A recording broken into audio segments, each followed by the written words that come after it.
ako sa aming bukid. Biglang bumuhos ang ulan, guys.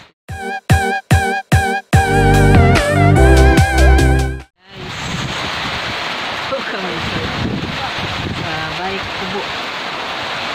Kami sa bukid, guys. Welcome back pala sa ating channel. Wala tayong magawa ngayon, guys, kasi umulan bigla.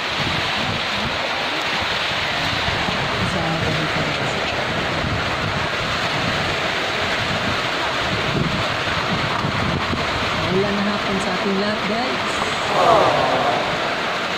Kasi sinyas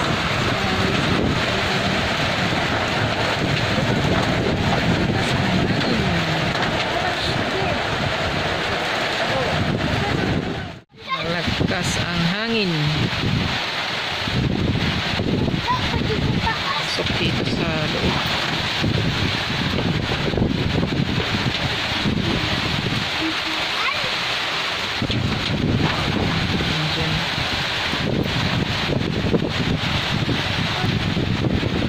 Update tayo dito sa mga pananim. Tayo magawa dito, guys, kasi bumuhos bigla yung ulan. 1 hour later. Yan, guys. Ulan ng ulan. Back to work.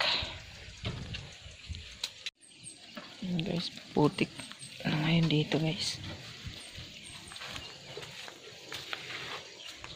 Ay, may kaming na po day, brad, oh. Burag kusog siya, brad.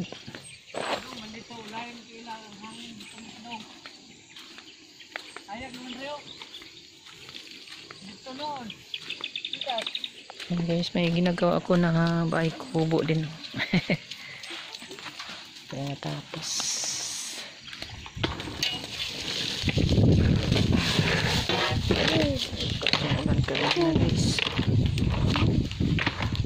ayan yung update natin dito sa ating maisan, guys. Malaki na masyado. Next week siguro may ano na talaga ito, guys. Sisibol na talaga yung ano, yung flower niya, din yung tinatawag niyang puso na. So yan, maisan.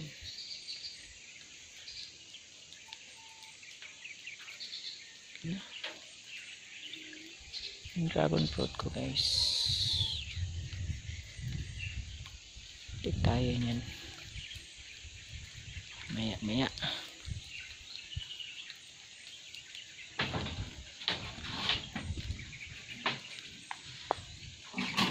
Tayo mga seedling ako na i-prepare dito, guys. So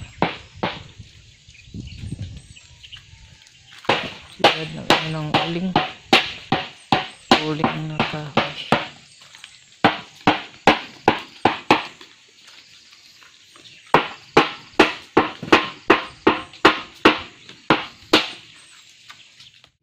Kuwasan ako ng kahoy doon sa kasi pang ano ng yung bahay kubo.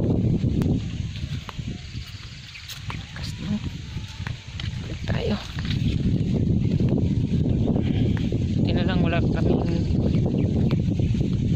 hire ngayon na trabante. Kung mayroon man medyo hindi productive tulad ng mga nakaraang linggo. Guys, ulan pa rin, guys. May dala akong kahoy ngayon dahil nagtayo ako ng konting maliit na bahay kubo, guys. Ulan.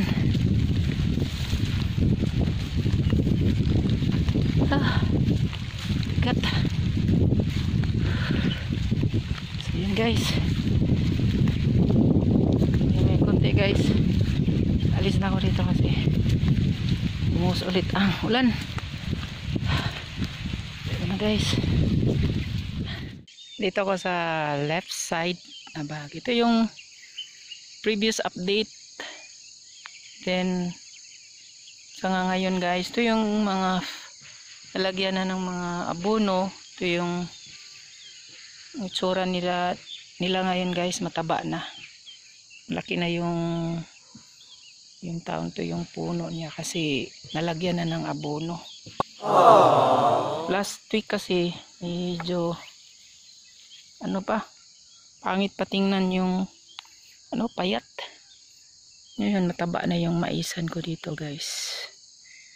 Yan yung update natin sa mais. Hanggang dyan sa baba may mga tanim na mais. Yan. Hanggang doon sa kabilang bahagi guys. Malaki na siya guys. Yan.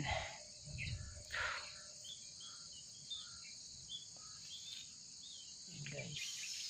Malaki na. Next week siguro pagbalik namin dito guys, mag-abono na naman, follow up sa abono. So malaki na siya guys. So tingnan guys. Malaki na. Yan, malaki na siya guys. So doon sa kabila, yung sa ilalim ng dragon fruit, yung dami na doon. Malaki na.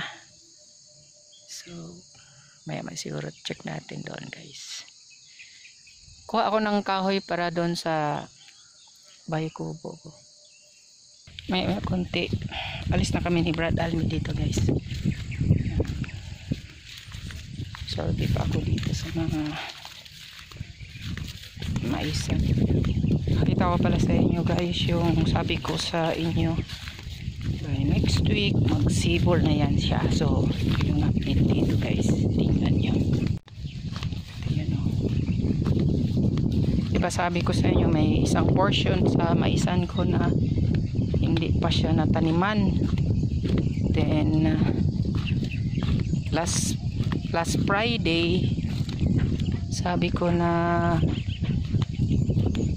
taniman na pala. Then siguro after 4 days sumibol na yan siya. So ito na yun update, sumibol na nga guys. What's this guys? Yan. So ito na portion na iwan ito na hindi pa na taniman. So ito na naman yung lagyan ng abono by next week 15 days. Ito yung mga mais ko guys. Yung mga ugo na yan, damo na yan, may pangpatay yan. So hanggang doon sa baba guys, di lang nyo gaano makita guys, but ito yung update. Yun, hanggang doon sa baba, hanggang dyan, may bago na dyan, may bago. Hanggang dito sa baba meron dyan. Yan guys, so maliit pa. Yan. Yan. So sumibol na nga guys. Yan guys. Yan. Yan. Hanggang doon guys. Yung maliit pa. Pero yung malaki hindi yan kasali guys. So yun. Okay na. Yan siya. Maisan. Kuha pa ako ng kahoy dito ngayon guys. So yun lang guys. Yung update dito sa maisa na bagong mataniman. So yun. Medyo doon na portion guys, iba yun. Last 1 week siguro yung pagitan nila dito sa mga maliliit. Yan, maliit pa siya guys.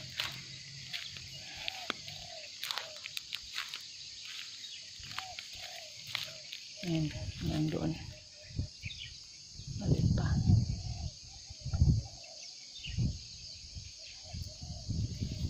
So, yun lang guys.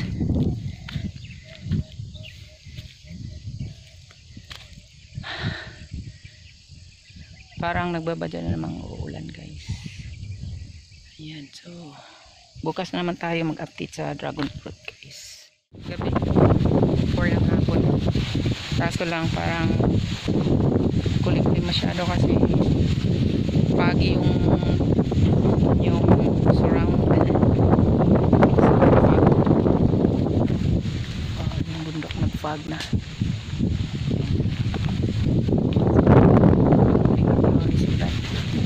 Fog na yung palibot dito guys. So yun lang. Salamat sa yung panonood guys. Yan ang update natin ngayon dito. So like, share, and subscribe naman sa aking channel. Salamat po. And God bless you all. Yun.